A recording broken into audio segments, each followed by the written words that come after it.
देखो हमने अपने आप को अपडेट करते गए, पहले हमारे संविधान में कुछ कमियां थी तो हमने फिर अपडेट करा, फिर कमी निकली फिर अपडेट, तो समाज के साथ अपडेट करना चाहिए ना। तो हमारा संविधान तो अच्छा है, अपने आप को अपडेट कर रहा है। आज भी हमारे संविधान को लिविंग डॉक्यूमेंट बोलते हैं, आज भी हमारा संविधान जिंदा है। क्यों? क्योंकि संविधान क्या हो रहा है? अपडेट। तो अच्छी बात है, अपडेट होना चाहिए। और हमारा संविधान बहुत कठोर भी नहीं है, हमारा संविधान इतना भी लचीला नहीं है कि आप किसी को चाकू मार के मर्डर कर दोगे तो सरकार बोले कोई बात नहीं बाबू, कोई बात नहीं, अगली बार ये मत करना।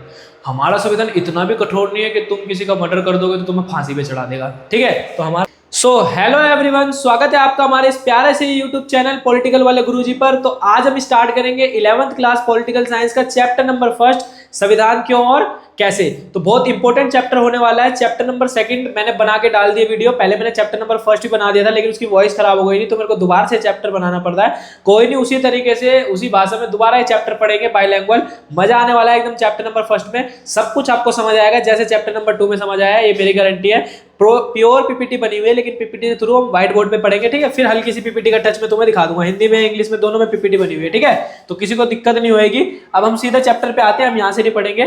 ठीक है, अब सीधा हम व्हाइट बोर्ड से स्टार्ट करते हैं पढ़ना और आराम से एक टॉपिक को समझते हुए जाएंगे। ठीक है, समझ आ रहा है दोस्तों? तो एकदम वीडियो भी बेहतरीन बन रही है। चलिए स्टार्ट करते हैं चैप्टर को। तो हमारा चैप्टर नंबर 1 का नाम क्लियर है, लेकिन इसमें एक वर्ड आ रहा है जिसको बोलते हैं हम कॉन्स्टिट्यूशन, और आपका बोलते हैं संविधान। क्या बोलते हैं? कॉन्स्टिट्यूशन या फिर संविधान। तो दोस्तों सबसे पहले माइंड में क्वेश्चन आना चाहिए कि कॉन्स्टिट्यूशन क्या होता है। भाई सबसे पहले माइंड में कौन सा क्वेश्चन आना चाहिए? संविधान क्या होता है, संविधान से क्या आप समझते हैं। तो आप कमेंट में जरूर लिखें कि संविधान से आप क्या समझते हैं, मैं तो बताऊंगा। तो दोस्तों अगर मैं नॉर्मल भाषा में बोलूं तो संविधान एक ऐसी बुक यानी एक ऐसी पुस्तक है जिसमें बहुत सारे रूल रेगुलेशन, कैसे देश चलाना चाहिए, वो सारे नियम कानून रूल रेगुलेशन उस बुक में लिखे हुए हैं और उसी के थ्रू किसी भी देश को चलाया जा सकता है। तो हम इसको नॉर्मली भाषा में बोल सकते हैं, लेकिन अगर हमें एग्जाम में लिखना हो तो हम क्या यूज कर सकते हैं? तो आप अच्छे अच्छे वर्ड यूज करोगे, आप लिखोगे दस्तावेज। ठीक है, दस्तावेज यानी वो पेजों की बात हो रही है, दस्तावेज या दस्तावेजों का समूह। दस्तावेज के समूह ही तो होंगे भाई वो। ठीक है, दस्तावेज और दस्तावेजों के समूह, जिसमें क्या लिखे होंगे? नियम कानून, रूल रेगुलेशन। क्या लिखे होंगे? नियम कानून यानी रूल रेगुलेशन, नियम कानून का वर्णन हो और उसे किसी भी देश को चलाया जा सकता हो। ठीक है, यहां बात हो रही है document and group of document. ठीक है, तो constitution document and group of document है जिसमें क्या लिखे हुए हैं? रूल एंड रेगुलेशन, और उससे किसी भी देश को चलाया जा सकता है। उसी को हम क्या बोलते हैं? कॉन्स्टिट्यूशन। मैंने ठीक ठाक इतना आपको समझ रहा है। ठीक है, उसके बाद जब हम पीपीटी पे आएंगे तो आराम से समझते हुए चलेंगे। तो संविधान समझ आ गया आपको, दस्तावेज दस्तावेजों का समूह जिसमें नियम कानून लिखे हुए हैं और इससे सुचारू रूप से सही तरीके से किसी भी देश को चलाया जा सकता है। तो इतना आप समझ गए हो तो काफी है। अब हम आगे बढ़ते हैं, ये क्लियर होगा आपको कॉन्स्टिट्यूशन क्या है। अब हमारा दोस्तों अगला टॉपिक बनता है कि कॉन्स्टिट्यूशन के प्रकार कितने, टाइप्स ऑफ कॉन्स्टिट्यूशन। मतलब हम बात करने वाले हैं टाइप्स ऑफ कॉन्स्टिट्यूशन। अच्छा, अब तुम बोलोगे कॉन्स्टिट्यूशन के भी प्रकार होते हैं क्या भैया? हाँ भाई, संविधान के प्रकार होते हैं। संविधान के 2 प्रकार होते हैं दोस्तों। कितने होते हैं? 2। संविधान के कितने प्रकार होते हैं? 2 प्रकार होते हैं। कौन कौन से होते हैं? तो दोस्तों एक होगा आपका रिटन कॉन्स्टिट्यूशन, एक होगा आपका अनरिटन कॉन्स्टिट्यूशन। कैसा कैसा होगा? एक होगा रिटन कॉन्स्टिट्यूशन, मतलब उसमें सब कुछ लिखा होगा एकदम बढ़िया तरीके से, एक बुक बनी होगी और वो पार्लियामेंट या आपके हर रखी होगी, तो तुम भी पढ़ते हो। ठीक है, तो बुक रखी हुई है, तो वो बुक में सारे रूल रेगुलेशन लिखे हो, पूरे प्रॉपर बुक बन के रिटन फॉर्म में रखी हुई है। लेकिन कहीं कहीं रिटन फॉर्म में बुक नहीं होती, वहाँ अनरिटन कॉन्स्टिट्यूशन होता है, वहाँ कोई बुक नहीं है, रूल रेगुलेशन बने हुए हैं लेकिन किसी बुक फॉर्मेट में नहीं है। तो रिटन कॉन्स्टिट्यूशन बोल सकते हैं और अनरिटन। तो भारत में बताओ कौन सा रिटन कॉन्स्टिट्यूशन है? बुक है। ठीक है, जिसको हम बोलते हैं लिखित संविधान। क्या बोलते हैं? लिखित संविधान। और बाहर क्या चलती है? अनरिटन। बाहर नहीं, हम हर जगह नहीं बोल सकते कि हर जगह भी चलती है, रिटन भी बहुत जगह चलती है। अनरिटन कॉन्स्टिट्यूशन जिसको हम बोलते हैं अलिखित। क्या बोलते हैं? अलिखित। यहाँ पे कोई बुक फॉर्मेट में नहीं लिखी हुई। तो रिटन कॉन्स्टिट्यूशन कहाँ फॉलो होता है? मैं एक एग्जांपल दे देता हूँ, इंडिया। कहाँ फॉलो होता है? इंडिया। ठीक है, बाकी एक बार मैं आपसे भी चाहता हूँ कि आप जरूर कमेंट करो। ठीक है, और कौन कौन से देशों में फॉलो होता है, बाद में तो मैं बताऊंगा। अनरिटन कॉन्स्टिट्यूशन फॉलो होता है ब्रिटेन। कहाँ फॉलो होता है? ब्रिटेन। ठीक है, बाकी मैं बताऊंगा, एक एक एग्जांपल दे रहा हूं। अगर आपको और एग्जांपल पता है तो आप जरूर कमेंट बॉक्स में बताएं कि अनरिटन कॉन्स्टिट्यूशन कहां का फॉलो होता है और रिटन कॉन्स्टिट्यूशन कहां का फॉलो होता है। तो आपको ये क्लियर हो गया संविधान क्या होता है, आपको ये भी क्लियर हो गया संविधान के 2 टाइप्स होते हैं, होता है रिटन और एक होता है अनरिटन। रिटन यानी बुक फॉर्मेट में और अनरिटन यानी बुक फॉर्मेट में नहीं है। ठीक है, लेकिन रूल रेगुलेशन दोनों जगह बने हुए हैं। तो कॉन्स्टिट्यूशन दोनों जगह है, ब्रिटेन में भी है और इंडिया में भी है। बस इंडिया में रिटन फॉर्म में, वहां पे अनरिटन फॉर्म में ब्रिटेन के अंदर। तो कॉन्स्टिट्यूशन के टाइप्स क्लियर हो गए, प्रकार क्लियर हो गए। अब अगला क्वेश्चन हमारे दिमाग में ये आता है भाई कि भैया हमें संविधान की जरूरत क्यों है, हमें नीड क्यों है कॉन्स्टिट्यूशन की। ठीक है, तो कॉन्स्टिट्यूशन की नीड क्यों है, संविधान की जरूरत क्यों है। तो आप लोग बताइए कि संविधान की जरूरत क्यों है भाई, संविधान की जरूरत।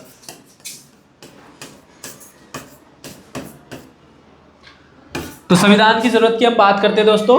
तो अब आराम से आप चीजों को समझना। क्या हो गया निरंजन सर? देख रहे हैं ना? अच्छा, बॉर्डर सही बन रही है ना वीडियो? वीडियो सही बन रही है, बॉर्डर दिख रहा है हल्का सा, उतना तो वो नहीं, फर्क नहीं पड़ेगा ना। चलो दोस्तों, ठीक है, थोड़ी सी बात हो जाती है। बॉर्डर को छोड़ो, तुम यहाँ आओ, ठीक है, इस वाले बॉर्डर पे आओ। अब बात कर रहे हैं संविधान की जरूरत क्यों होती है, ठीक है। तो संविधान की नीड क्यों है, आपके दिमाग में क्या आता है? तो सबसे पहला पॉइंट मेरे दिमाग में आता है कि समाज में तालमेल बिठाने के लिए, समाज में, सोसाइटी में एक बैलेंस बनाने के लिए, समाज में एक तालमेल बिठाने के लिए हमें जरूरत है किस चीज की? संविधान की। अब बोलोगे सोसाइटी बैलेंस की क्या बात है? आप एक बार फील करना। देखो, सबसे पहले संविधान, अगर मैं क्लियरिटी बोलूँ संविधान की जरूरत, तो आप एक चीज समझ लो। अगर 1 मिनट के लिए संविधान को हटा दो, आपको पता है क्राइम कितना बढ़ जाएगा, क्योंकि लोगों को पता है कॉन्स्टिट्यूशन ही नहीं तो सजा ही नहीं मिलेगी, क्राइम बढ़ जाएगा।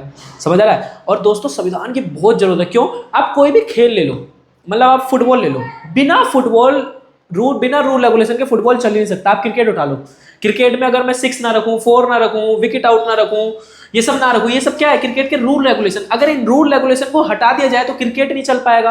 फुटबॉल के कुछ रूल रेगुलेशन उसको हटा दिया जाए तो वो नहीं चल पाएगा। ये छोटे मोटे खेल रूल रेगुलेशन के बिना नहीं चल पा रहे। तो देश बिना रूल रेगुलेशन चल जाएगा। तो देश को चलाने के लिए भी क्या चाहिए? रूल रेगुलेशन की पुस्तक चाहिए, जिसका नाम क्या है? संविधान।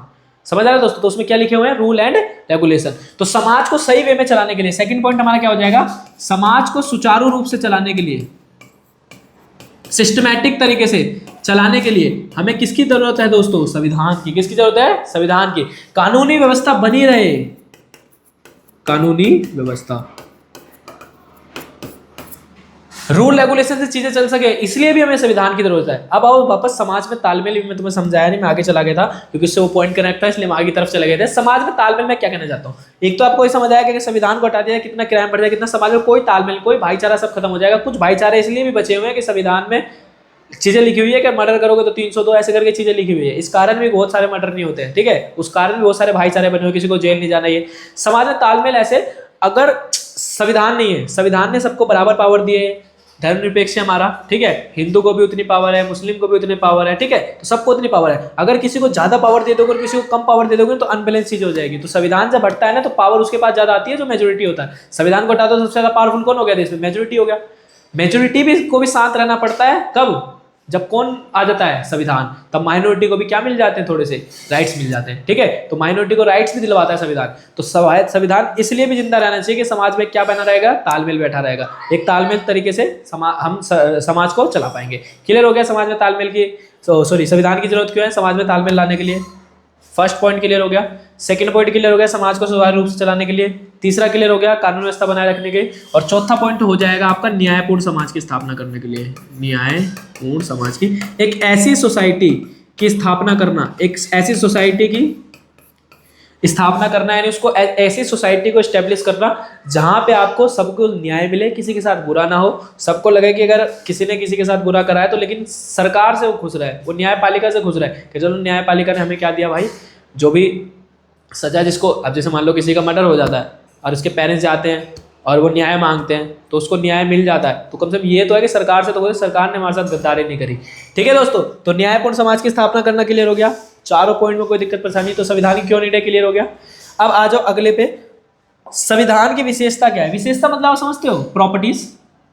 संविधान की, कॉन्स्टिट्यूशन की विशेषता, संविधान की विशेषता की बात हो रही है। प्रॉपर्टीज मतलब समझते हो दोस्तों आप? विशेषताएं, properties of constitution, properties of constitution समझते हो? संविधान की विशेषता, विशेषता मतलब होता है दोस्तों उसके बारे में।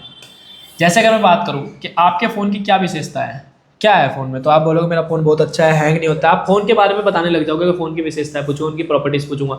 इस तरीके से पूछ रहा है कि संविधान की क्या प्रॉपर्टीज होती है दोस्तों, कॉन्स्टिट्यूशन की क्या प्रॉपर्टीज होती है, क्या है, कैसा है हमारा कॉन्स्टिट्यूशन। और यहाँ भारतीय संविधान की बात हो रही है, यानी इंडियन कॉन्स्टिट्यूशन की बात हो रही है। तो अगर मैं इंडियन कॉन्स्टिट्यूशन को स्टार्ट करूँ तो हमारा हमारे भारत का जो संविधान है वो रिटर्न कॉन्स्टिट्यूशन है, लिखित संविधान है ना भाई।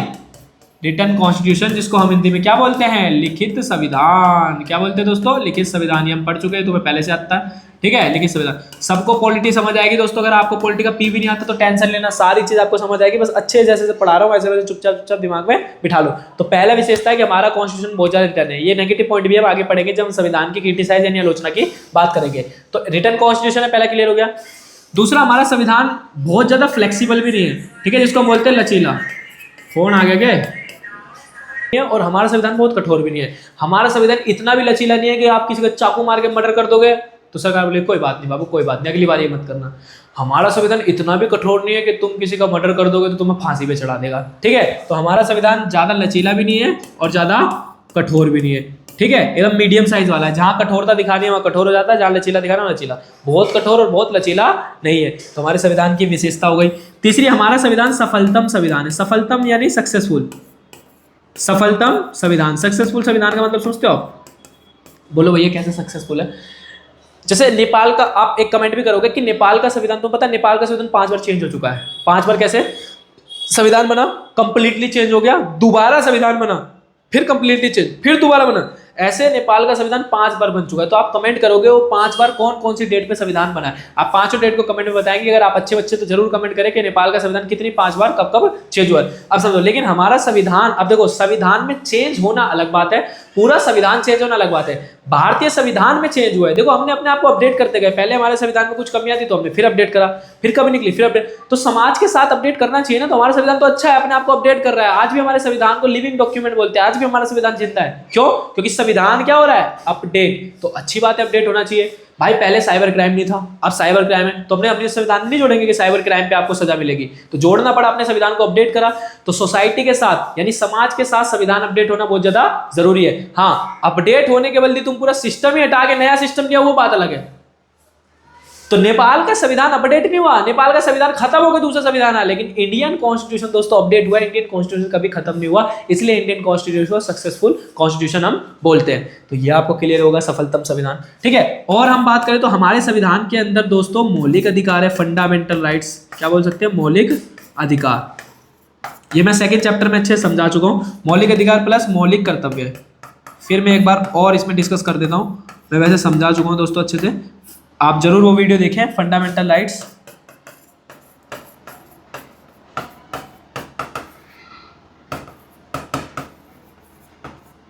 और इसको बोलते हैं फंडामेंटल ड्यूटीज। दोनों में मौलिक आया तो दोनों में फंडामेंटल ही रहेगा, ठीक है। Fundamental duties. अब मौलिक कर्तव्य और मौलिक अधिकारों की बात करें तो दोस्तों फंडामेंटल जो राइट्स होते हैं, नाम आ गया फंडामेंटल। फंडामेंटल यहाँ बात हो रही बहुत इंपॉर्टेंट। जैसे दोस्तों आपका जो जीवन चल रहा है, तो अगर मैं बोलूं कि आपके बॉडी में सबसे फंडामेंटल चीज क्या है, तो आपने 9th में पढ़ा होगा एक chapter fundamental unit of life. मतलब हमारे लाइफ की सबसे फंडामेंटल यूनिट, सबसे छोटी चीज, सबसे इंपॉर्टेंट चीज वो है सेल। आपकी पूरी बॉडी सेल से बनी हुई है। आज आप सोचते हो कि मुझे हार्ट अटैक आ गया, हार्ट अटैक में आपका सबसे पहले हार्ट बना किससे? तो हार्ट एक ऑर्गन है, वो बना है टिश्यू से, वो टिश्यू बने हैं सेल से। तो हार्ट जो है दोस्तों, वो हार्ट किससे बना हुआ? एक ऑर्गन है, वो किससे बना है? टिश्यू से। तो आपके क्या खराब हुए? टिश्यू। टिश्यू किससे बना हुआ? सेल से। तो आपके खराब हुए सेल। इसका मतलब जो हार्ट अटैक आया उसमें सेल भी खराब हुए, टिश्यू खराब हुए, इसलिए आपका ऑर्गन खराब हो गया। इसका मतलब सबसे पहले क्या खराब हुआ? सेल। इसका मतलब हार्ट अटैक का कारण है कि वहां के सेल क्या हो गए? डैमेज हो गए, खत्म हो गए। इस तरीके से पूरी हमारी बॉडी में दोस्तों, हमारी पूरी बॉडी सेल से बनी हुई है। तो इसका मतलब हमारी बॉडी में सबसे ज्यादा इंपॉर्टेंट क्या है? सेल। जितने भी ऑर्गन बने हुए सब किससे बने हुए हैं? सेल से। तो इसका मतलब ऑर्गन फेल हो रहे हैं, सेल खत्म हो रहे हैं। अगर सेल सही रहेगा तो पूरा ऑर्गन सही रहेगा। इसका मतलब बॉडी में सबसे ज्यादा इंपॉर्टेंट क्या है? सेल, जिससे हमारी पूरी बॉडी काम कर रही है और बॉडी अच्छे से रह रही है। तो इस तरीके से अगर सेल खत्म हो गए तो बॉडी खत्म हो जाएगी। अगर मैं बात करूं घर की, तो घर में सबसे इंपॉर्टेंट होती है ईंट। जिस दिन घर की ईंट गिरी, पूरी आप सीमेंट गिरा दो, आप टाइल गिरा दो, बच जाओगे। जिस दिन आपने घरों के ईंट गिराना स्टार्ट कर दिया ना, उस दिन आपका घर क्या हो जाएगा? गिर जाएगा। तो घर में सबसे इंपॉर्टेंट क्या हो गई? ईंट, ठीक है। इस तरीके से अगर समाज की बात करूं तो समाज में सबसे ज्यादा इंपॉर्टेंट होता है फंडामेंटल राइट्स। नाम है फंडामेंटल। घर की फंडामेंटल है ईंट, बॉडी की फंडामेंटल है क्या? आपका सेल। इस तरीके से हमारे कुछ राइट्स है, कुछ फंडामेंटल राइट्स है, बहुत इंपॉर्टेंट राइट्स है। अगर आपको सोसाइटी में रहना है तो इस राइट्स की आपको बहुत ज्यादा जरूरत है। ये राइट्स के बारे में अच्छे से मैंने चैप्टर 2 में डिस्कस कर दिया है, वहां से आप पढ़ सकते हो। फंडामेंटल ड्यूटीज, कुछ इंपॉर्टेंट ड्यूटीज जो हमें निभानी चाहिए, ठीक है। इसको भी मैंने अच्छे से चैप्टर 2 में पढ़ा रखा है। तो जरूर आप चैप्टर 2 को देखें तो आपको ये बहुत सारा कॉन्सेप्ट क्या होगा? क्लियर। हल्का सा मैं फंडामेंटल ड्यूटीज का डिस्कशन कर देना हूं, ज्यादा नहीं करूंगा, चैप्टर नंबर 2 में अच्छे से पढ़ा है। फंडामेंटल ड्यूटीज ऐसी ड्यूटीज है जिसको हमें फॉलो करना चाहिए। इसमें वो सारी बातें लिखी हुई है कि स्वतंत्रता सेनानी का सम्मान कीजिए। देखो, अगर फंडामेंटल राइट्स के, अब देखो फंडामेंटल राइट्स पे अगर आपके बात आती है तो आप सुप्रीम कोर्ट जा सकते हो, लेकिन फंडामेंटल ड्यूटीज पे आप नहीं जा सकते, कोर्ट नहीं जा सकते, ठीक है। जैसे आपके मम्मी पापा की फंडामेंटल ड्यूटीज ये है कि आपको 0 से 6 साल तक ना आपकी हेल्थ का ख्याल रखिए और 6 से 14 साल तक आपको एजुकेशन दे। अगर कोई पेरेंट्स आपको एजुकेशन नहीं दे पाता 6 से 14 साल के बच्चे को, तो आप कोर्ट थोड़ी चले जाओगे कि मेरे मम्मी पापा ने एजुकेशन नहीं दिया।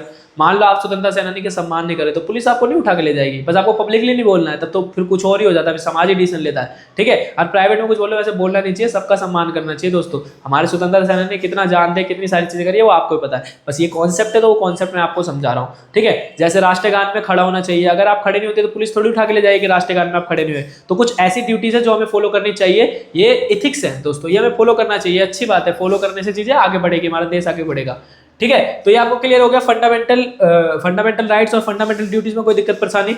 और मैं बात करूं तो हमारे संविधान में स्वतंत्र और निष्पक्ष न्यायपालिका है, स्वतंत्र और निष्पक्ष यानी इंडिपेंडेंट और फेयर जुडिशरी न्यायपालिका। न्यायपालिका नहीं, जुडिशरी की बात हो रही है। तो हमारी एक ऐसी जुडिशरी है जो बहुत इंडिपेंडेंट है, वो खुद से डिसीजन ले सकती है, किसी का उस पर दबाव नहीं है, और वो फेयर डिसीजन बोल रहा है कि फेयर डिसीजन लेती है। ठीक है, बाकी आपको बहुत सारी चीज़ें पता है, बहुत सारी स्टोरी आप पढ़ते हो जानते हो, तो बहुत सारी मिस्टेक्स भी निकलती है, तो वही सारी चीज़ें तो बनाया गया है। अब वो अपने से जैसे चला रही है वैसी चीज़ें चल रही है। ठीक है, लेकिन संविधान ने उनको फुल पावर दे रखी है, किसको? हमारी जुडिशरी को।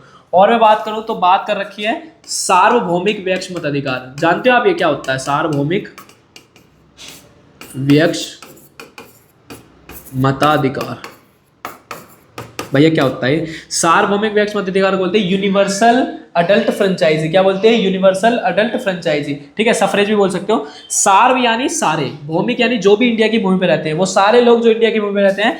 व्यक्ति यानी होता है 18+, अडल्ट नहीं बोलते, 18+ पे क्या हो जाता है? बंदा अडल्ट। तो सारे लोग जो भारत की भूमि पे रहते हैं, जो भी 18+ है, उनको मत यानी वोट करने का क्या है? अधिकार, मताधिकार। तो सार्वभौमिक व्यक्ति मताधिकार का मतलब है सार्व यानी सारे, भौमिक यानी जो भी इंडिया की भूमि पे रहते हैं, व्यक्ति यानी 18+, उनको मत यानी वोट करने का क्या है? अधिकार। तो सार्वभौमिक व्यक्ति मताधिकार। जैसे आप 18+ हो जाओगे तो आप वोट डाल सकते हो और अपना नेता चुन सकते हो। ठीक है, तुम में से तो कोई नहीं होगा 18+, 11th में तुम लोग को भी। तो ये आपको कॉन्सेप्ट क्लियर हो गए। ये बहुत सारी बातें जो हमारे संविधान में दी गई है। इसी तरीके से जैसे ही मैंने तो फंडामेंटल ड्यूटीज पढ़ा है, ऐसे एक DPSP भी है, directive principle of state policy. इसको भी चैप्टर नंबर 2 में मैंने अच्छे डिस्कस करा है, ज्यादा टाइम जाएगा क्योंकि चैप्टर नंबर 2 में बता दिया, चैप्टर 1 में मैं इसको दोबारा नहीं बता रहा। तो आप चैप्टर 2 पढ़े फिर चैप्टर 1 पढ़ ले तो आपको DPSP वगैरह क्लियर हो जाएगा बहुत अच्छी तरीके से। ठीक है, इसको मैं डिस्क्राइब नहीं कर रहा क्योंकि चैप्टर नंबर 2 में मैंने बहुत डीप बताया, तो चैप्टर जल्दी खत्म होगा अगर हम ये सब डिस्कशन नहीं करेंगे। तो संविधान की विशेषताएं आपको क्लियर हो गई।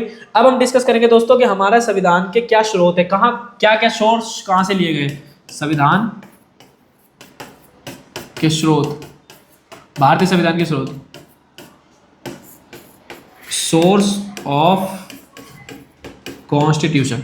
ठीक है, तो हमारे कॉन्स्टिट्यूशन के सोर्स की अगर हम डिस्कस करें कि कहाँ सोर्स मतलब समझते हो ना, कहाँ से कौन सी चीज ली गई है। जैसे बोलते हैं कि तुम्हारी इनकम का क्या सोर्स है, मतलब कहाँ से तुम इनकम कमा रहे हो। इस तरीके से हमारे जो भारतीय संविधान है, क्या हमारे भारतीय संविधान में आज जितने भी रूल रेगुलेशन लिखी गई है, जितने भी आर्टिकल है, जितनी भी चीजें हमारे संविधान में है, वो सारे क्या हमने खुद बनाई है या फिर हमने अन्य देशों से यानी अन्य कंट्री से बाहर से लिए। तो इसका आंसर होगा दोस्तों कि हमने खुद से तो नहीं, हमने बाहर से जितनी भी अच्छी चीजें हमें देखी उसको हमने अपने संविधान में क्या कर लिया? कॉपी कर लिया दोस्तों। ठीक है, तो अच्छी बात नहीं, किसी चीज में कोई अच्छाई है तो उसको हम कॉपी कर रहे हो, गलत बात थोड़ी है। ठीक है, कुछ गलत थोड़ी ऐसा कि भाई तुमने मेरी अच्छाई कॉपी कर लिया, ऐसा कभी सुना? तो इसने मेरी अच्छाई कॉपी कर ली, ऐसे नहीं होता। जो अच्छी चीजें उसको तो कॉपी करेंगे भाई, अच्छी बात है। तो लेकिन बाहर के देश इसको वो बोलते हैं कि हमारा संविधान में से कॉपी कर लिया, चोरी कर लिया। चोरी करना थोड़ी होता है। ठीक है, सोर्स ऑफ कॉन्स्टिट्यूशन को आराम से समझना। इसका मतलब मैं कहना चाह रहा हूं दोस्तों कि भारतीय संविधान ने बाहर से चीजों को मतलब 75% कानूनों को कॉपी करा। कितने परसेंट को? 75% कानूनों को कॉपी करा। सिर्फ कहां से? अब मैं बताता हूं। 1935 में आपको पता होगा कि भारत के अंदर ना दोस्तों पहले आता था गवर्नमेंट ऑफ इंडिया एक्ट। क्या आता था? Government of India act. इसको बोलते थे भारतीय सरकार अधिनियम। क्या बोलते थे? भारतीय सरकार अधिनियम। अधिनियम यानी एक्ट। ब्रिटेन के सरकार, ब्रिटेन का शासन था इंडिया के ऊपर, तो ब्रिटेन वहां रूल रेगुलेशन क्रिएट करता था। जो रूल रेगुलेशन क्रिएट करता था वो सेम बात वो कहाँ लागू होती थी? इंडिया में। उसने वहां रूल बनाए, लिस्ट बनाई और लिस्ट इंडिया में आके लागू कर दिया। आज से इंडिया में ऐसा फॉलो होगी क्योंकि महारानी ने वो रूल वहां पे बना दिया है। मतलब ब्रिटेन में रूल बनते थे और इंडिया में फॉलो होते थे। तो ऐसे बहुत सारे रूल बने। कभी 1919 में ऐसे एक पर्ची लागू हुई 1935 के अंदर। 1935 में बहुत सारे रूल रेगुलेशन आए थे कि इंडिया में सारे फॉलो करने। तो जितने भी रूल रेगुलेशन आए थे इसी से हमने 75% चीजों को कॉपी कर लिया। इसी कारण हमारे संविधान को बोला जाता है उधार का थैला। क्या बोलते हैं? उधार का थैला, लोन बैग। क्या बोलते हैं? Loan bag. कि भाई ये तो चुराता है, इन्हें तो बाहर से सारी चीज़ें कॉपी करी है, उधार लिया है इन्हें सारी चीज़ें, ठीक है, तो उसको उधार का थैला बोलते हैं। तो अब ये क्वेश्चन आ जाता है, तो ये आपको समझना पड़ेगा कि कहाँ कहाँ से हमने कौन कौन सी चीज़ें ली है, हमें ये पता होना चाहिए कहाँ कहाँ से हमने कौन कौन सी चीज़ें कॉपी करी है। तो आइए अब हम समझते हैं कहाँ कहाँ से हमने कौन कौन सी कॉपी करी है। तो हम स्टार्ट करते हैं ब्रिटेन से, क्योंकि ब्रिटेन का शासन था, तो ब्रिटेन से हमें ज़्यादा से समझ आएगा। ब्रिटेन से हमने सबसे पहले कॉपी करा first past the post system. क्या कॉपी करा? First past the post system. भैया ये क्या होता है first past the post system? देखो ये इलेक्शन प्रणाली है, इसको बोलते हैं कि इलेक्शन प्रणाली है, इलेक्शन होने का एक तरीका है, वो मैं डिस्कस करूंगा।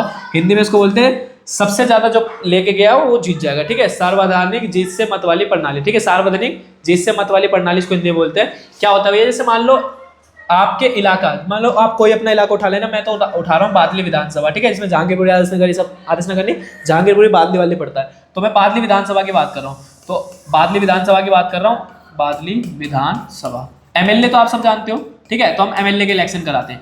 मान लो एमएलए के इलेक्शन होते हैं बादली विधानसभा के अंदर, दिल्ली की बात कर रहा हूँ, ठीक है। तो बादली विधानसभा अभी मैंने आगे के मैं हल्का हल्का इसलिए डिस्कस कर रहा हूँ क्योंकि आगे मुझे ये सब पढ़ाना है, एमएलए क्या होता है, एमपी क्या होता है, बस आप अभी इतना समझो, ठीक है। एमएलए का इलेक्शन हो रहा है अभी यहाँ मान लो, ठीक है, बादली विधानसभा के अंदर।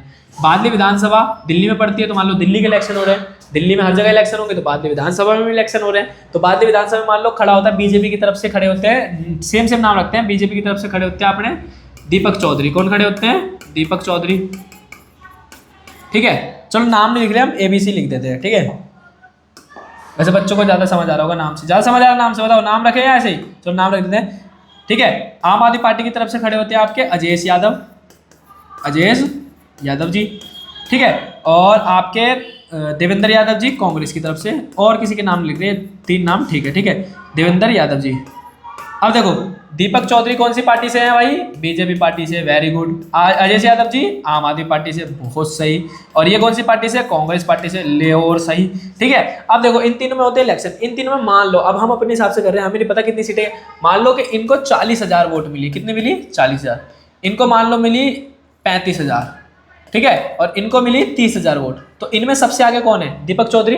तो दीपक चौधरी क्या हो गए? जीत गए, और ये बादली विधानसभा के क्या बन गए? एमएलए। इसी को बोलते हैं first past the post system, जो सबसे आगे वही जीते। ये सिस्टम हमने कहां से कॉपी करा? ब्रिटेन से। तो ये जो इलेक्शन प्रणाली है कि जो सबसे आगे उसे ही जिताएंगे, ये हमने कहां से कॉपी करा है? ब्रिटेन से। इसी को बोलते हैं first past the post system, ठीक है। और हम बात करें और हम बात करते हैं दोस्तों, तो कानून विधि जो होती है, जो आपका लॉ पास करने का मेथड होता है, ठीक है, कानून निर्माण का जो मेथड होता है, कानून बनने का, कानून निर्माण यानी कानून बनने का, तो इसका जो मेथड होता है दोस्तों, वो भी हमने कहां से लिया है? ब्रिटेन से। भैया क्या मेथड समझा नहीं? देखो मेथड में किसकी बात कर रहा हूं, जैसे मान लो लोकसभा और राज्यसभा है, ये है लोकसभा और ये है राज्यसभा। अब मान लो कोई भी कानून बनने की बात सबसे पहले किसमें जाएगी? लोकसभा में। लोकसभा में पूरा डिस्कशन होगा, फिर जाएगी राज्यसभा में, राज्यसभा में डिस्कशन होगा, फिर हो जाएगा राष्ट्रपति। राष्ट्रपति जैसे इस पे क्या कर देगा दोस्तों? सिग्नेचर। राष्ट्रपति के सिग्नेचर होते हो क्या बन जाएगा? कानून। बताओ क्या बन गया? कानून। तो कानून बनने की विधि क्या थी? पहले लोकसभा में डिस्कशन, फिर राज्यसभा में डिस्कशन, फिर राष्ट्रपति के सिग्नेचर, ये कानून बन गया। ये जो प्रोसेस है ऐसे ऐसे जाएगा। ये प्रोसेस भी हमने कहां से कॉपी करा है? ब्रिटेन से। कहां से कॉपी करा है? ब्रिटेन से। अब लेजिस्लेचर, इसको देखो, जो कानून बनाता है उसको लेजिस्लेचर बोलते हैं। जैसे पार्लियामेंट, संसद, ये संसद क्या है? लेजिस्लेचर है, विधायिका है। विधायिका से दिमाग में डालो, विधायिका मतलब कानून बनाना। तो संसद जो है वो नेशनल लेवल की विधायिका है, ठीक है। ये क्या बनाती है? कानून। क्या बनाती है? कानून। तो इसकी जो हेड पद है, आप कमेंट करोगे हेड ऑफ लेजिस्लेचर की पद पे कौन है? अभी कमेंट करके फटाफट बताओगे कि हेड ऑफ लेजिस्लेचर की पद पे कौन है। ये पद भी कहां से कॉपी करी है? हेड की पद हमने कहां से कॉपी करी है? ब्रिटेन से। कहां से कॉपी करी है? ब्रिटेन से। क्लियर हुआ दोस्तों? ब्रिटेन से क्या क्या हमने कॉपी करा। तो अब इसको हम मिटाते हैं, ये आपको समझ आ गया होगा। तीनों चीज first past the post system भी समझ आ गया होगा, बीजेपी, दीपक चौधरी, सारी चीजें भी आपको समझ में आ गई होगी, ठीक है, आपने लिख लिया होगा। अब हम आगे चलते हैं, ब्रिटेन वाला क्लियर हो गया। अब आ जाओ फ्रांस पे। किस पे आ जाओ? फ्रांस। ब्रिटेन फ्रांस एक साथ आते हैं तो याद रखो, तो ब्रिटेन फ्रांस एक साथ ही हम पढ़ दें। लड़ाई भी होती है तो ब्रिटेन फ्रांस एक साथ आ जाएंगे।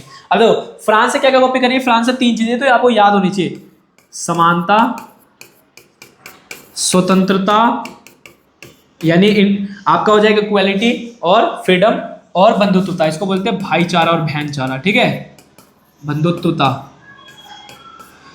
का सिद्धांत, ठीक है। इसको हमने कहां से कॉपी करा भाई? फ्रांस से, मतलब हमने जो इक्वालिटी है फ्रांस की, हमें इक्वालिटी अच्छी लगी तो हमने वहां से कॉपी कर ली। फ्रीडम फ्रांस की अच्छी लगी, हमने वहां से कॉपी कर ली। बंधुत्वता यानी आप दोस्तों भाईचारा और बहनचारा इसको बोल सकते हो। भाईचारा हमने कहां से कॉपी कर लिया? फ्रांस से। तो फ्रांस से हमने क्या क्या कॉपी करा? इक्वालिटी, फ्रीडम और फ्रेटर्निटी। भाई बंधुत्व को क्या बोलते हैं? फ्रेटर्निटी। क्या बोलते हैं? फ्रेटर्निटी। तो तीनों चीजों को हमने फ्रांस से कॉपी करा। तो नॉर्मल सिंपल याद रहेगा, समानता, स्वतंत्रता और बंधुत्व का सिद्धांत। ठीक है, भाईचारा कहां से कॉपी करा? फ्रांस से। ब्रिटेन से इन तीन चीजों को हमने कॉपी करा। उसके बाद आ जाओ यूएस से, किस पे आ जाओ? अमेरिका। पावरफुल देश से क्या चीजें कॉपी करेंगे? पावरफुल वाली चीजें। तो मतलब हमारे देश में सबसे ज्यादा पावरफुल होगा, अगर कोई सेकंड चैप्टर पढ़ के आया तो उसको लग रहा होगा, पूरा फील आ गया होगा कि फंडामेंटल राइट्स, मौलिक अधिकार बहुत ज्यादा क्या है? पावरफुल। तो यूएसए से हमने फंडामेंटल राइट्स को कॉपी करा, मौलिक अधिकारों को कॉपी करा। और भैया किस चीज को कॉपी करा? तो न्यायपालिका, जुडिशरी बहुत ज्यादा पावरफुल है दोस्तों। तो जुडिशरी को हमने कहां से कॉपी करा? न्यायपालिका को हमने, जुडिशरी को हमने कहां से कॉपी करा? आपको अमेरिका। कहां से कॉपी करा? अमेरिका। तो जुडिशरी को हमने यहां से कॉपी करा, बहुत पावरफुल है। अब ये जुडिशरी एक चीज का प्रयोग करती है, इसको बोलते हैं न्यायिक पुनरावलोकन। क्या बोलते हैं? न्यायिक पुनरावलोकन। इसको बोलते हैं जुडिशियल रिव्यू। क्या बोलते हैं दोस्तों? Judicial review. जुडिशियल रिव्यू क्या होता है भैया? रिव्यू मतलब तो तुम समझ गए होगे, मैच में तुम देखोगे रिव्यू होना दोबारा। जुडिशियल रिव्यू कभी कभार क्या होता है, न्यायपालिका बार बार याद करा रही होती है कि आपके जैसे केंद्र सरकार के ना अपने कुछ काम है, सेंट्रल गवर्नमेंट के अपने कुछ काम है, वो उसमें स्टेट गवर्नमेंट इंटरफेयर नहीं कर सकती। स्टेट गवर्नमेंट के ना अपने कुछ काम है, उसमें सेंट्रल गवर्नमेंट इंटरफेयर नहीं कर सकती। मतलब इन दोनों के अपने अपने काम है जिसमें ये दोनों एक दूसरे में इंटरफेयर नहीं कर सकते, उनको अपना अपना काम करना है। जैसे मैं बात करूं इंडियन आर्मी, इंडियन आर्मी में बिल्कुल भी स्टेट गवर्नमेंट इंटरफेयर नहीं कर सकती। करेंसी नहीं कर सकती, बैंक नहीं कर सकती। स्टेट गवर्नमेंट की पुलिस होती है, इसमें सेंट्रल गवर्नमेंट इंटरफेयर नहीं कर सकती। तो इसके अपने अपने काम है। लेकिन कभी कभार ये दोनों लड़ जाते हैं काम के पीछे कि नहीं ये मेरा काम है, ये मेरा काम है। तब जुडिशियल रिव्यू का प्रयोग करती है कौन? जुडिशरी। और याद दिलाती है कि देखो आपका ये काम है, इस काम से बार बार मत हटो, आपका ये काम है, इस काम से बार बार मत हटो। तो ये तीनों पावरफुल चीजें पावरफुल देश से ली गई है, जिसका नाम है अमेरिका, यूएसए। क्लियर हो गया दोस्तों? अमेरिका क्लियर हो गया। उसके बाद आप आ जाओ आयरलैंड। किस पे आ जाओ? आयरलैंड। आयरलैंड से क्या लिया गया है? आयरलैंड। इससे बताओ क्या लिया गया है? तो इससे आपका लिया गया है संशोधन। सॉरी, आयरलैंड से लिया गया डीपीएसपी। डीपीएसपी क्या है? सेकंड चैप्टर में डिस्कस कर चुका हूं, इसको डिस्कस नहीं करूंगा, इसको टाइम लगता है डिस्कस करने बहुत ज्यादा। सेकंड चैप्टर जरूर देखें, तब आपको और क्लियर होगा। तो आयरलैंड से डीपीएसपी लिया है। कनाडा से क्या लिया भाई? हाँ, अब मेरे को आपसे एक क्वेश्चन पूछ रहा था दोस्तों, यही एक क्वेश्चन और पूछूंगा, बढ़िया बढ़िया क्वेश्चन पूछ रहा हूँ साथ साथ, जिससे तुम्हारा दिमाग लगे। कनाडा से लिया हमने सेमी फेडरल। क्या लिया है? Semi federal. इसको बोलते हैं अर्ध संघात्मक। क्या बोलते हैं? अर्ध संघात्मक। ठीक है, तो सेमी फेडरल क्या होता है? देखो फेडरल में 10th में आपको पढ़ा चुका हूं, फेडरल सिस्टम क्या होता है। फेडरल सिस्टम दोस्तों जब पावर दो लेवल पे डिवीजन हो, जैसे सेंट्रल गवर्नमेंट, स्टेट गवर्नमेंट। जैसे भारत एक फेडरल कंट्री है, क्यों? क्योंकि भारत में सेंट्रल गवर्नमेंट भी है और स्टेट गवर्नमेंट भी है, तो दो लेवल पे पावर मिल रखी है। लेकिन आप जब श्रीलंका जाओगे तो श्रीलंका में यूनिटरी सिस्टम है। यूनि मतलब एक, तो वहां पे एक ही गवर्नमेंट बहुत पावरफुल है, जिसको हम बोलते हैं सेंट्रल गवर्नमेंट। ठीक है, तो श्रीलंका में एक गवर्नमेंट पावरफुल है, सेंट्रल गवर्नमेंट। तो बताओ वहां फेडरल होगा? नहीं, फेडरल वहां होगा जहां दो लेवल पे पावर डिवीजन होगी। जैसे इंडिया में दो लेवल पे है, सेंट्रल गवर्नमेंट और स्टेट गवर्नमेंट। ठीक है, तो इंडिया बताओ क्या है? Federal country. ऐसे अमेरिका में भी दो है फेडरल कंट्री, लेकिन इंडिया में तुम बोलोगे तीन है भैया, सेंट्रल भी, स्टेट भी, लोकल भी। हाँ, तो दो से ज्यादा हो तो भी चलेगा, दो तो कम से कम होना चाहिए, तो उसको फेडरल कंट्री बोलते हैं। अब मेरा ये कहना है कि कनाडा से हमने फेडरल, हम पढ़ रहे हैं कि भारत में फेडरल है, लेकिन यहाँ तो सेमी फेडरल बोल रहा है। तो अब मेरा ये क्वेश्चन आप कमेंट में आंसर बताएं कि फेडरल और सेमी फेडरल में क्या डिफरेंस होता है। ये डिफरेंस जरूर आप कमेंट करें दोस्तों कि इन दोनों में क्या डिफरेंस है। उसके बाद आ जाओ साउथ अफ्रीका की बात करते हैं। किसकी बात करते हैं? South Africa. साउथ अफ्रीका से भैया क्या लिया? साउथ अफ्रीका से लिया संशोधन की प्रक्रिया। क्या लिया है? संशोधन का प्रोसेस, यानी संशोधन की प्रक्रिया। Process of amendment. Process of amendment. Amendment मतलब समझते हो? अमेंडमेंट मतलब होता है चेंज। अगर देखो प्यार प्यार से वीडियो देखोगे ना, एक एक वर्ड आराम से सुनोगे, फोकस होगा, आपको सब कुछ समझ आएगा, मेरी गारंटी। बस आराम आराम से पूरी वीडियो को देखना है। अमेंडमेंट मतलब होता है दोस्तों चेंज। तो साउथ अफ्रीका में दोस्तों क्या हुआ कि साउथ अफ्रीका में चेंज करने की प्रक्रिया अच्छी थी, तो हमने वहां से कॉपी कर लिया, क्योंकि हमारे संविधान में अपडेट करना बहुत जरूरी है। वही अपडेट वाली बात है। अपडेट कब होगा? जब संविधान में संशोधन होगा, और संशोधन को नॉर्मल भाषा में चेंज बोलते हैं और इंग्लिश में अमेंडमेंट बोलते हैं। तो संविधान में चेंज होना क्या होता है? संविधान में संशोधन होना। तो साउथ अफ्रीका से हमने ये कॉपी करा। तो दोस्तों इतने सारे एग्जाम्पल लिखोगे काफी है, यही सब एग्जाम्पल आपको लिखने हैं कि कहां से क्या क्या चीजें कॉपी करी। एक बार मैं देख लूं वीडियो जैनमन बन रही है। हाँ ठीक है, वीडियो ये क्लियर हो गया दोस्तों आप लोगों को। अब हम चलते हैं अपने अगले टॉपिक पे कि भाई संविधान की आलोचना कीजिए। टॉपिक कौन सा आ गया? संविधान की आलोचना। तो फटाफट आप लोग बताओ कि हमारे संविधान, इतना आपने पढ़ लिया तो आपको पता होगा कि संविधान की आलोचना की चर्चा कीजिए। आलोचना यानी क्रिटिसाइज की बात कीजिए कि संविधान क्रिटिसाइज ऑफ कॉन्स्टिट्यूशन कि संविधान को क्यों, आलोचना मीन्स होता बुराई, आलोचना मतलब बुराई। अब संविधान की बुराई करनी है हमें यहाँ पे, तो हम बुराई करते हैं फटाफट।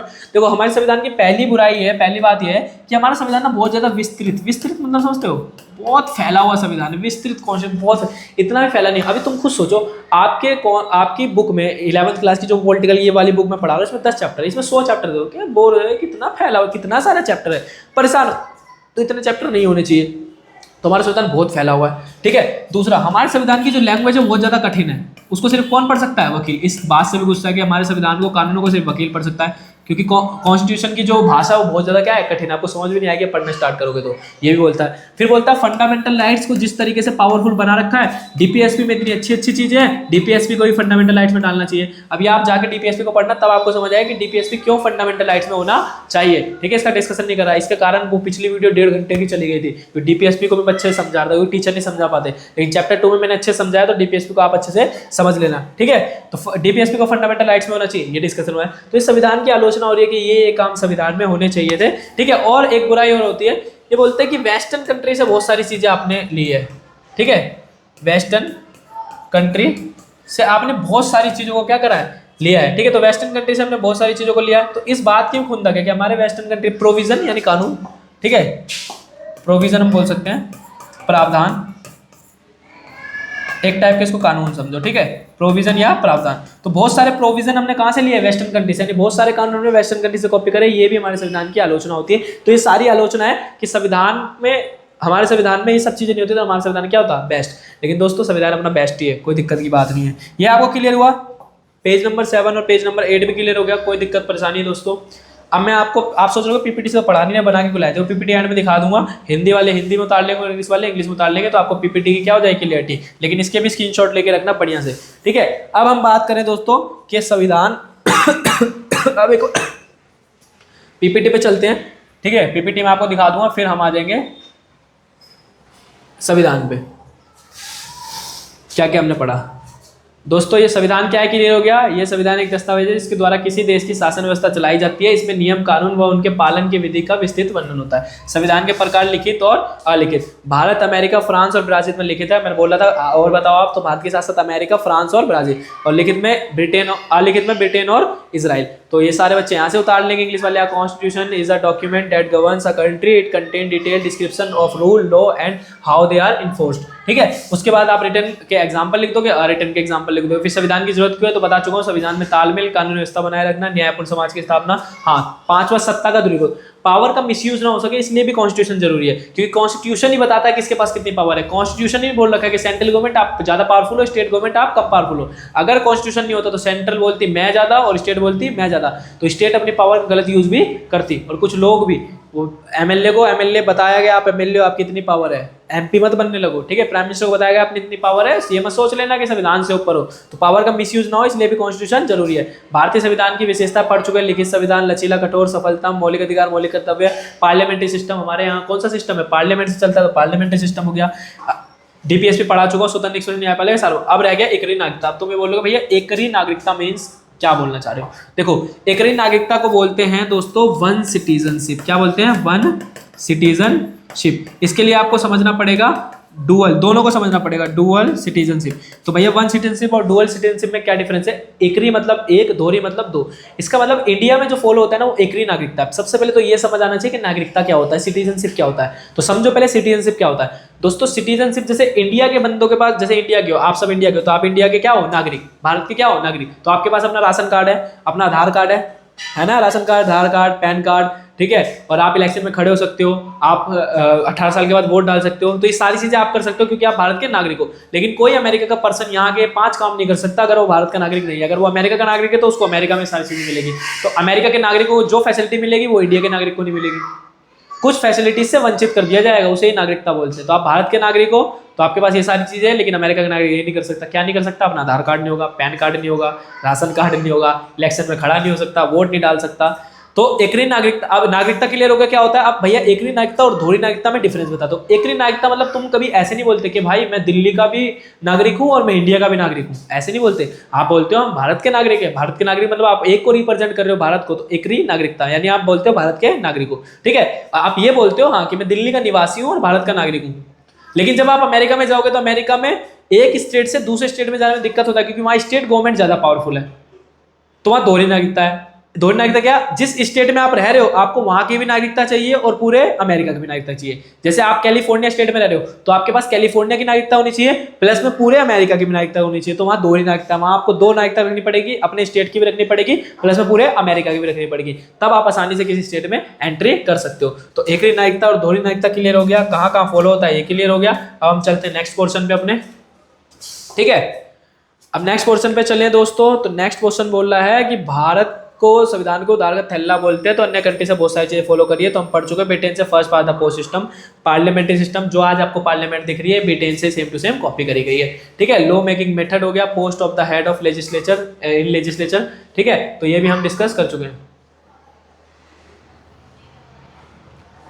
स्वतंत्रता, समानता और बंधुत्व का सिद्धांत, फ्रीडम, इक्वलिटी, फ्रेटर्निटी पढ़ चुके हैं, फ्रांस से लिया है। अमेरिका से मौलिक अधिकार, न्यायपालिका, न्याय प्रलोभन पढ़ चुके हैं दोस्तों। साउथ अफ्रीका से प्रोसेस ऑफ अमेंडमेंट पढ़ चुके हैं। हाँ, और राज्यसभा के अंदर क्या होता है, देखो हमारे दो घर हैं, संसद के दो घर। संसद क्या बनाती है, कानून, डिस्कस कर चुका हूं। अब ये कोई ना बोले संसद क्या करती है, संसद क्या बनाती है, देश के लिए कानून। संसद के कितने घर, दो घर, लोकसभा और राज्यसभा। लोकसभा और राज्यसभा में बैठते 245 मेंबर और लोकसभा में बैठते 543। ये पढ़ाऊंगा आगे तो याद रखना, 5 4 3, ठीक है, माइनस में 5 4 3 ऐसे याद रखना। लोकसभा में इतने बैठते हैं और राज्यसभा में 245। 245 से 12 जो चुनता है ना वो राष्ट्रपति चुनता है। 12 की इलेक्शन नहीं होती है, ये 12 राष्ट्रपति ही चुन के भेजते हैं राज्यसभा के अंदर। ये क्यों चुनते हैं, क्या चुनते हैं, हम चैप्टर नंबर 5 में डिस्कस करेंगे। बस इतना याद रखना है कि 12 को चुनता है राष्ट्रपति, और जो ये राष्ट्रपति 12 को चुन रहा है दोस्तों, ये हमने कहां से, ये प्रोसेस कहां से कॉपी करा है, ये प्रोसेस कॉपी करा है हमने साउथ अफ्रीका से, और कनाडा से सेमी फेडरल। तो ये था आपका कहां से क्या चीज ली गई है। उसके बाद संविधान की दोस्तों हम बात करें कि संविधान की आलोचना, तो दुनिया का सबसे बड़ा संविधान, फैला हुआ संविधान है, वेस्टर्न कंट्री से प्रोविजन लिया है, और डीपीएसपी को फंडामेंटल राइट्स में डालना चाहिए था। और संविधान की भाषा इतनी कठिन है कि वकील ही पढ़ सकते हैं, सत्य कर लेना उसको।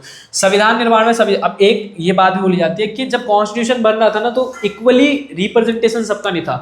रिप्रेजेंटेशन मतलब होता है इक्वली सारे बंदे वहां नहीं थे, ठीक है। जैसे दलित वहां कम थे, वुमेन्स कम थे, तो ये सब बोला जाता है कि सबका रिप्रेजेंटेशन होता, तो क्या पता संविधान में उनके लिए और भी अधिकार होते। और आज जितने वुमेन, आज जितनी जाति पिछड़ी हुई है, क्या पता ये और आगे होती उस हिसाब से जितना आज पहुंची है। तो रिप्रेजेंटेशन की बात करते हैं कि कॉन्स्टिट्यूशन के निर्माण में, कॉन्स्टिट्यूशन बनने में सबका रिप्रेजेंटेशन बराबर नहीं था, ठीक। कुछ लोगों का ज्यादा था और कुछ लोगों का क्या था, कम। अब हम बात करेंगे भारतीय संविधान कैसे बना, क्या क्या चीजें हुई, उसको हम अच्छे से डिस्कशन करने वाले हैं। अब वापस आ जाते हैं हम अपने कंटेंट पे, फिर हम दोस्तों लास्ट टॉपिक है, इसके बाद आपका चैप्टर हो जाएगा खत्म, ठीक है।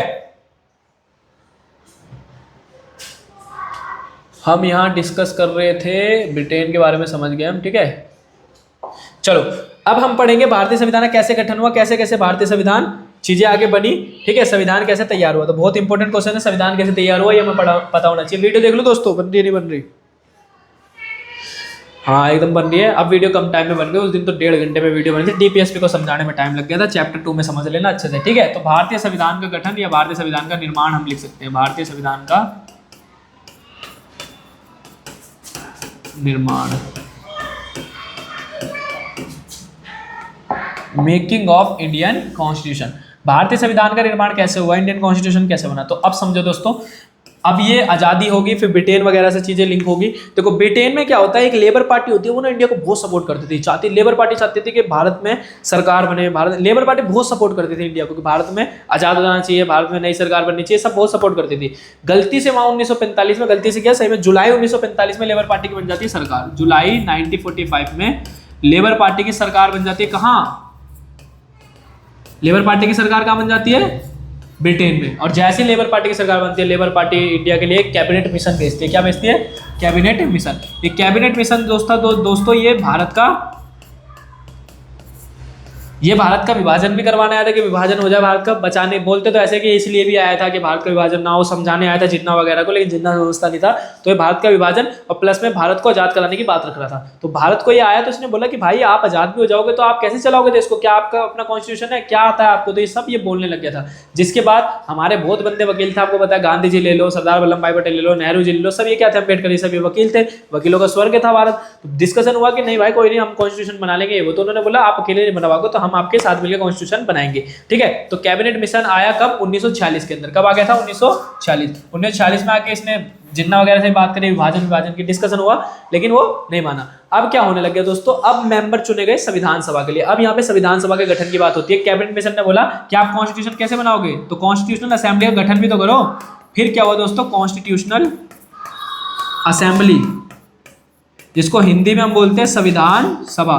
तो संविधान सभा के गठन की बात करी गई कि संविधान सभा का गठन करो। अब संविधान सभा के गठन में कैसे कैसे मेंबर चुने गए, क्या क्या मेंबर हुए, कैसे कैसे सारी चीजें हुई, उसको हम डिस्कस करते हैं। तो संविधान सभा में कैसे कैसे मेंबर चुने गए उसको समझना पड़ेगा, फिर हम एक बेसिक पढ़ेंगे, उस बेसिक से हमें वो समझ आएगा। संविधान सभा के अंदर टोटल मेंबर चुने गए 389, जो कॉन्स्टिट्यूशन को बनाएंगे। कितने चुने गए? 389। और जो मेंबर चुने गए थे 10 लाख पे एक मेंबर चुन के आया था।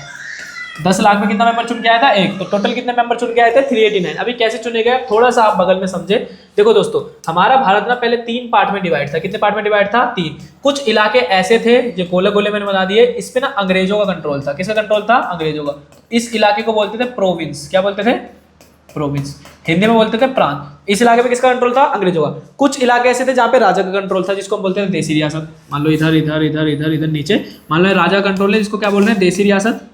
और उसको हम रजवाड़े भी बोल सकते हैं। क्या बोल सकते हैं? रजवाड़े। या तो देसी रियासत बोल लो या तो रजवाड़े। इस पे किसका कंट्रोल था? राजा का। देसी रियासत रजवाड़े पे किसका कंट्रोल था? राजा का। ये जी हुजूरी करते थे पूरी किसकी? अंग्रेजों की। और कुछ इलाके ऐसे थे जहाँ पे कमिश्नर का कंट्रोल था, जिसको हम बोलते थे कमिश्नरी स्टेट। क्या बोलते थे? कमिश्नरी स्टेट, यानी कमिश्नरी राज्य, कमिश्नरी स्टेट। इस पे किसका कंट्रोल था? कमिश्नर का। तो 3 पार्ट में भारत क्या था? डिवाइड।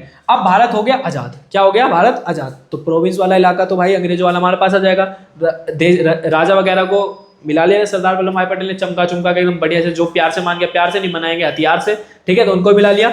कश्मीर बोल लो, कमिश्नरी राज्य था, उनको भी मिला लिया। अब इनमें से मेंबर चुन के आने थे। संविधान सभा के लिए क्या चुन के आने थे? मेंबर। तो अब देखो मेंबर कैसे चुन के आए। 389 में से 292 की मैं बात करूं तो ये चुन के आए थे अंग्रेजों वाले इलाके से, जिसको हम बोलते हैं प्रांत। क्या बोलते हैं? प्रांत। ठीक है, और दूसरे आपके 93 मेंबर चुन के आए थे देसी रियासत से। किससे चुन के आए थे? देसी रियासत, जिस पर किसका कंट्रोल था? राजा का। किसका कंट्रोल था? राजा का। और 4 मेंबर चुन के आए थे चीफ कमिश्नरी से। कहां से चुन के आए थे? चीफ कमिश्नरी से। तो भैया चीफ कमिश्नरी 4 कौन कौन सी जगह थी? तो दोस्तों ये जगह थी आपकी दिल्ली रहेगी, एक आपकी दिल्ली हो गई, अजमेर हो गई, ठीक है, और आपका कुर्ग हो गया, और बलूचिस्तान आज किसमें है? पाकिस्तान में। ठीक है, तो ये 4 थी उस टाइम पे जगह। तो यहाँ से कितने मेंबर चुन के आए? 4। तो ये टोटल मेंबर 389 चुन के आए, जो अब किसका बनाएंगे? आपका संविधान बनाएंगे। लेकिन अब यहाँ पे जिन्ना ने स्टार्ट कर दिया कि नहीं, हम बहिष्कार करते हैं संविधान सभा का, हम इस संविधान सभा के मेंबर नहीं रहेंगे। ये डिस्कशन स्टार्ट हो गया। अब जैसे ही डिस्कशन हो गया तो वो 90 मेंबर लेके चला गया पाकिस्तान की, हमारा देश बनाओ पाकिस्तान। तो फिर पाकिस्तान का विभाजन होता है, और दोस्तों 90 मेंबर कहाँ चले जाते हैं? पाकिस्तान। कितने मेंबर? 90 चले जाते हैं पाकिस्तान। तो 389 में से 90 हटाओगे तो बचेंगे 292। तो 299 सॉरी, ये इंडिया में रह के क्या बनाते हैं? इंडिया का कॉन्स्टिट्यूशन। और ये तो चलेगा भाई पाकिस्तान। ठीक है, तो पाकिस्तान चलेगा। अब इंडियन कॉन्स्टिट्यूशन बनाने के लिए 389 में से लोग कितने हो गए? 299। अब ये इंडिया का कॉन्स्टिट्यूशन क्या करेंगे? डिजाइन करेंगे। अब स्टार्ट होती है मीटिंग्स। क्या स्टार्ट होती है? मीटिंग। 3 इंपॉर्टेंट बैठकें होती है। तो संविधान सभा की मीटिंग होती है, संविधान सभा की मीटिंग यानी बैठक हम बोल सकते हैं। ठीक है, तो हमें सारी बैठक याद नहीं करनी है। 166 बैठक हुई थी, तो हमें सब याद नहीं करना, फेल हो जाएंगे। 166 बैठक याद करेंगे। हमें 3 इंपॉर्टेंट मीटिंग याद रखनी है। कॉन्स्टिट्यूशन असेंबली की 3 कॉन्फ्रेंस याद रखनी है। पहली कॉन्फ्रेंस हुई थी 9 दिसंबर 1946। कब हुई थी? 9 दिसंबर 1946। 2 दिन बाद हुई 11 दिसंबर 1946, फिर 2 दिन बाद हुई 13 दिसंबर। मतलब ये 2 दिन का गैप है, आप याद रखोगे। 9 दिसंबर 1946, फिर 2 दिन गैप 11 दिसंबर, फिर 2 दिन गैप 13। पहली मीटिंग में भैया क्या हुआ? तो पहली मीटिंग में दोस्तों मीटिंग थोड़ी स्टार्ट कर देंगे, हेड भी तो चुनोगे। तो हेड चुना गया टेम्पररी प्यार, तुमने सुना होगा गाना। टेम्पररी हेड चुना गया, मतलब कुछ टाइम के लिए चुना गया, सचिनानंद सिन्हा। किनको चुना गया? सचिनानंद सिन्हा। इनको टेम्पररी अध्यक्ष बनाया गया। बोला कि आप टेम्पररी अध्यक्ष हो, आप रहो। अगले ही 2 दिन बाद आपके परमानेंट अध्यक्ष की नियुक्ति होती है। ठीक है, परमानेंट हेड चुने जाते हैं, इनका नाम होता है राजेंद्र प्रसाद। क्या नाम होता है? राजेंद्र प्रसाद। ये हमारे देश के पहले क्या रहे हैं? राष्ट्रपति। क्या रहे हैं? राष्ट्रपति। और तीसरी मीटिंग में हमारे नेहरू जी आते हैं और खतरनाक वाला प्रस्ताव रखते हैं, जिसको बोलते हैं उद्देश्य प्रस्ताव। क्या बोलते हैं? उद्देश्य प्रस्ताव। और इंग्लिश में इसको बोलते हैं ऑब्जेक्टिव प्रपोजल। क्या बोलते हैं? Objective proposal. देखो पहली मीटिंग में सचिदानंद सिन्हा को अब मैं यहाँ पे एक इंपॉर्टेंट क्वेश्चन आपसे पूछूंगा, जिसका आंसर आपको बोलना है। दोस्तों 2 मीटिंग इसलिए खराब कर दी कि हेड चुनना था। पहली मीटिंग में शशिनारायण सिन्हा को चुना, दूसरे में राजेंद्र, या तो आप पहली मीटिंग में राजेंद्र प्रसाद जी को चुनते थे या फिर आप पहली मीटिंग में शशिनारायण सिन्हा को परमानेंट बना देते। आपको ऐसा क्या हो गया कि 2 मीटिंग खराब कर दी, आप संविधान बनाना है इतनी दिक्कत है आपको, संविधान पहली मीटिंग में हेड बना के स्टार्ट कर देते, दूसरी मीटिंग संविधान बनाना, लेकिन नहीं, पहली मीटिंग में हाफ चुने मतलब टेम्परेरी और दूसरी मीटिंग में परमानेंट चुने। तो इसका आप आंसर दोगे पहली मीटिंग में राजेंद्र प्रसाद जी को क्यों नहीं चुना, और समझ रहे हो, या फिर पहली मीटिंग में शशिनारायण सिन्हा जी को क्यों नहीं चुना। इसका आंसर आप कमेंट में जरूर बताएं। तो संविधान सभा की बैठक आपको क्लियर हो गई। इसके बाद बैठक होगी, टोटल 166 बैठक होती है। अब यहाँ पे दोस्तों क्या होता है, हमारे बी आर अम्बेडकर जी को बोला जाता है कि आप संविधान का ड्राफ्ट तैयार करो। तो एक कमेटी बनाई गई जिसका नाम था प्रारूप समिति, जिसको इंग्लिश में बोलते हैं ड्राफ्टिंग कमेटी। क्या बोलते हैं? Drafting committee. इसको क्यों बनाया गया?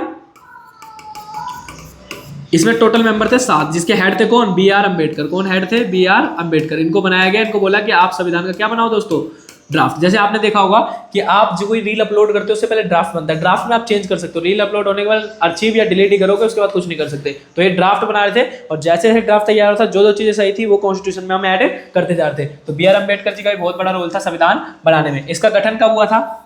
29 अगस्त 1947। कब गठन हुआ था? 29 अगस्त 1947। अब तुम्हारे दिमाग में क्वेश्चन होगा, ये उद्देश्य प्रस्ताव तो बताओ ये क्या था? तो दोस्तों नेहरू जी ने बात रखी थी कि हमारा आगे का संविधान कैसा होना चाहिए। तो इसको हम एंड में डिस्कस करेंगे कि हमारा आगे का संविधान कैसा होना चाहिए, नेहरू जी ने क्या बोला था, ठीक है, कैसे उद्देश्य प्रस्ताव में रिप्रेजेंट करा था। ये आपको क्लियर हो गया दोस्तों, संविधान सभा की बैठक क्लियर हो गई। अब आप बताओ फटाफट, संविधान हमारा कब बन गया था? संविधान बन गया था 26 नवंबर 1949। अब नॉर्मल डेटे हैं सब, इसमें संविधान हमारा बन गया था, जिसको हम अंगीकृत, वर्ड आएगा एमसीक्यू में, वर्ड पूछ सकता है फाइनल में कि हमारा संविधान कब अंगीकृत यानी कब अडॉप्ट किया गया था। तो 26 नवंबर 1949 को अडॉप्ट किया गया था और 26 जनवरी 1950 को हमारा संविधान लागू हो गया। इंप्लीमेंट कब हुआ? लागू कब हुआ? 26 जनवरी 1950 को। टोटल टाइम कितना लगा? 2 साल 11 महीने 18 दिन। कितना टाइम लगा? 2 साल 11 महीने 18 दिन। टोटल मीटिंग हुई 166। कितनी मीटिंग हुई? 166। जब हमारा संविधान बन गया था दोस्तों, संविधान बनते ही, अब ये आर्टिकल वगैरह सब मैं डिस्कस कर चुका हूँ। हमारे संविधान जैसे आपकी नॉर्मल बुक है ना, ऐसे संविधान भी एक बुक है, तो आपकी बुक में भी चैप्टर है तो संविधान में भी चैप्टर होंगे। तो इसमें टोटल चैप्टर है 22। कितने चैप्टर है? 22 चैप्टर है दोस्तों, ठीक है, अच्छे से लिख देता हूँ, ठीक है। तो टोटल चैप्टर कितने हैं? 22। उसके बाद इसमें आर्टिकल है 395। आर्टिकल क्या भी है? तो आपने देखा होगा कि आपके संविधान, आपकी बुक के अंदर पहला चैप्टर खोलोगे तो इसमें टॉपिक्स मिलेंगे, तो आर्टिकल को आप टॉपिक्स मान सकते हो। 22 चैप्टर में टोटल 395 टॉपिक है। जैसे पहला चैप्टर खोलोगे तो उसमें 4 टॉपिक मिलेंगे, तीसरा चैप्टर खोलोगे तो ऐसे टॉपिक ही टॉपिक है। तो टोटल 395 टॉपिक्स हैं इसमें, ठीक है। और पहले 8 अनुसूची थी, अनुसूची यानी शेड्यूल, ठीक है भैया। अनुसूची शेड्यूल क्या होती है, इसको मैंने सेकंड चैप्टर में अच्छे डिस्कस करा, ठीक है। और इसमें 12 अनुसूची अब हो गई है, प्रेजेंट में कितनी हो गई? 12। पहले कितनी थी? 8। तो हमारे संविधान में ये था, और इसको लगभग आपको वही है, चीजें क्लियर होती जा रही है, ठीक है, आपको अच्छे से समझ आया होगा। तो संविधान, ये हमारा भारतीय संविधान की चीजें तैयार हुई थी, इंडियन कॉन्स्टिट्यूशन यानी भारतीय संविधान ऐसे तैयार हुआ था। क्लियर हो गया दोस्तों? अब आप कमेंट करेंगे कि जब भारतीय संविधान बना था तो इसको कितने पार्ट में डिवाइड करा गया था, इसकी जो डिबेट थी उसको कितने पार्ट में डिवाइड करा गया था। जरूर आप एक बार कमेंट करके इसका डिस्कशन करें। जो जो क्वेश्चन बोल रहा हूँ वो कमेंट में करा करो, ठीक है, तभी आपको और चीजें और मजा आएगा एकदम, तभी वीडियो में अच्छे से बने रहो। क्वेश्चन आंसर देखो, ऑफलाइन होता तो मैं पूछता रहता हूँ और होमवर्क देता हूँ, कल आपको ये जान के आना है। लेकिन आप ऑनलाइन पढ़ रहे हो तो ऑनलाइन में यही दिक्कत होती है। मैंने बोला आप पढ़े जा रहे हो, देख रहे हो, जैसे ही मैं कुछ क्वेश्चन पूछूं वीडियो को स्टॉप करो, सोचो, फिर गूगल पे जाओ, फिर वहां से कंटेंट कॉपी करके फिर कमेंट करो, चाहे ऐसे करो लेकिन कमेंट करो कम से कम आंसर। ये आपको क्लियर हो गया दोस्तों, कैसे क्या क्या चीजें। अब हम एंड में डिस्कस कर देते हैं उद्देश्य प्रस्ताव, ऑब्जेक्टिव प्रपोजल, ठीक है। उद्देश्य प्रस्ताव क्या था? देखो, उद्देश्य प्रस्ताव में 4 बातें नेहरू जी ने बोली थी। 4 बातें बोली थी कि हमारे देश के जो भी नागरिक है उन्हें स्वतंत्रता, समानता, न्याय मिलना चाहिए, यानी इक्वालिटी, फ्रीडम और जस्टिस मिलना चाहिए। पहली बात ये बोली थी उद्देश्य प्रस्ताव में। दूसरा बोला कि हमारा देश ना स्वतंत्र रहेगा, इंडिपेंडेंट रहेगा, किसी के भरोसे नहीं रहेगा, और हमारा देश संप्रभु, संप्रभु मतलब होता है सोवरिटी, सम यानी खुद, प्रभुत्व मतलब पावरफुल, मतलब हमारा देश खुद में पावरफुल रहेगा। हमारी पार्लियामेंट जो भी डिसीजन लेगी वो हमारा डिसीजन होना चाहिए। जैसे आज अगर पाकिस्तान को कंपेयर करो तो पाकिस्तान जो है वो चाइना के थ्रू डिसीजन लेता है, पार्लियामेंट में जो डिसीजन होता है उसमें चाइना का भी महत्वपूर्ण रोल होता है, ठीक है। इसका मतलब वो क्या संप्रभु है, क्या वो खुद में पावरफुल है, उसका डिसीजन चाइना ले रहा है, लेकिन इंडिया खुद में पावरफुल है, इंडिया का डिसीजन इंडिया लेता है और कोई नहीं ले सकता इंडिया का डिसीजन। तो बताओ, पहला हो गया हमारे देश को स्वतंत्र और संप्रभु बनाना है, हमारे सभी नागरिकों को न्याय देना है, समानता देनी है, स्वतंत्रता देनी है। ये सारे पॉइंट नेहरू जी ने किसमें रखे? उद्देश्य प्रस्ताव में। और नेहरू जी ने बोला जितने भी माइनॉरिटी पीपल है या फिर जो भी ऐसे पीपल है जिनको बहुत दबाया गया है, इन सबको रिजर्वेशन प्रोवाइड करना है, एक्स्ट्रा फैसिलिटीज देनी है, ठीक है, जिससे धीरे धीरे आगे बढ़ पाए। और चौथा सबसे बड़ा पॉइंट, अब रिजर्वेशन क्या होता है ये भी मैंने सेकंड चैप्टर में डिस्कस करा है। कुछ कुछ वर्ड अगर आप न्यू आए हो तो आपको समझ नहीं आ रहे होंगे, तो सारे वर्ड मैंने वहां डिस्कशन करे, तो चैप्टर 2 जरूर आप देख ले। अगर चैप्टर 2 देख के चैप्टर फर्स्ट पे आओगे तो आपको बहुत मजा आएगा और बहुत अच्छे से समझ आएगा, ठीक है। चैप्टर फर्स्ट से चैप्टर 2 पे जाओगे तब भी मजा आएगा, लेकिन कुछ कुछ चीज आपकी चैप्टर 2 में क्लियर होगी। तो कोशिश करना चैप्टर 2 देख के आप इस पे आओ, चैप्टर नंबर फर्स्ट पे। तो पहला समझ आ गया, पहला बताओ क्या, स्वतंत्रता और संप्रभु। दूसरा, सभी नागरिकों को न्याय, स्वतंत्रता और समानता। और तीसरा पॉइंट क्या हो जाएगा, माइनॉरिटी पीपल को एक्स्ट्रा फैसिलिटीज। और चौथा बहुत खतरनाक बात बोली नेहरू जी ने, बोला कि बेशक आप यहाँ बैठ के संविधान सभा में बैठ के संविधान क्रिएट कर रहे हैं, संविधान को बना रहे हैं, लेकिन एक चीज का ध्यान रखना है कि आपको अपने अनुसार संविधान नहीं तैयार करना, बिल्कुल भी इस चीज का ध्यान रखो। अपने अनुसार संविधान तैयार नहीं करना, देश की जनता के अनुसार संविधान तैयार करना है। जो देश की जनता चाहती है, जो हमारे देश की जनता की इच्छाएं हैं, उनके अनुसार संविधान तैयार करेंगे। आप अपने अनुसार बिल्कुल संविधान तैयार नहीं करेंगे, ये बात नेहरू जी ने बोली। और उसके बाद तो आपको पता ही है, उद्देश्य प्रस्ताव खत्म, चैप्टर खत्म, ठीक है। तो अब फटाफट मैं आपको पीपीटी में दिखा देता हूँ कि क्या क्या हमने पढ़ लिया है, सारी चीज हमने डिस्कस कर ली है, हमारा चैप्टर खत्म हो गया है। और मैंने तुम्हें डिस्कस कर चुका हूँ, सीधा ओनली बस एग्जाम ओरिएंटेड डिस्कशन होगा। हम एग्जाम ओरिएंटेड सारी चीजें पढ़ेंगे और हम बस एग्जाम ओरिएंटेड पढ़े, कुछ भी ऐसा नहीं पढ़ेंगे जो एग्जाम में नहीं आएगा। कैबिनेट मिशन आया भारत में 1945 में, जुलाई में लेबर पार्टी बनती है, बता दिया। संविधान सभा की संरचना, टोटल सदस्य 389, 292 अंग्रेजों वाले इलाके से, 93 राजा वाले इलाके से, 4 चीफ कमिश्नर से, दिल्ली, अजमेर, बलूचिस्तान, कुर्ग, 10 लाख पे एक प्रतिनिधि चुना गया। माउंट बेटन योजना के तहत भारत का पार्टीशन हो गया, बाकी 90 चले गए पाकिस्तान और 299 रह गए इंडिया में। उसके बाद आपकी बैठकें 3 पढ़ ली, 3 बैठक हुई थी, क्या क्या बने थे। हाँ, उद्देश्य प्रस्ताव बोला गया था 13 दिसंबर 1946 को, लेकिन इसको एक्सेप्ट भी तो करना होता है। बोलने से क्या होता है, एक्सेप्ट भी तो करेगा, तो एक्सेप्ट करा गया 22 जनवरी 1947 को, इसको स्वीकार कर लिया। उसके बाद प्रारूप समिति, बी आर अम्बेडकर हेड थे। ये आर्टिकल इतने पार्ट में डिवाइड हुआ, इतनी अनुसूचियां, प्रेजेंट में 12 अनुसूचियां, 2 साल 11 महीने 18 दिन में रेडी हो गया। टोटल बैठक 166, 26 नवंबर 1949 में संविधान अडॉप्ट हुआ, 26 जनवरी 1950 में लागू हो गया। उसके बाद उद्देश्य प्रस्ताव में चारों चीजें हमने कर ली अच्छे से। आप आराम से हिंदी वाले हिंदी में, इंग्लिश वाले इंग्लिश में, पीपीटी से स्क्रीनशॉट ले ले और जो मैंने पढ़ाया उसको अच्छे से कर ले।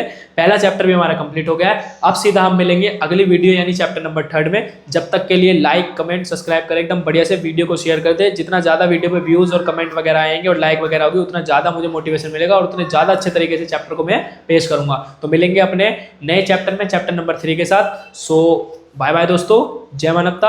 और सबको बोलो कि आ जाओ पॉलिटिकल वाले गुरुजी पे, आओ राजनीति करें, ठीक है। चलिए गाइस।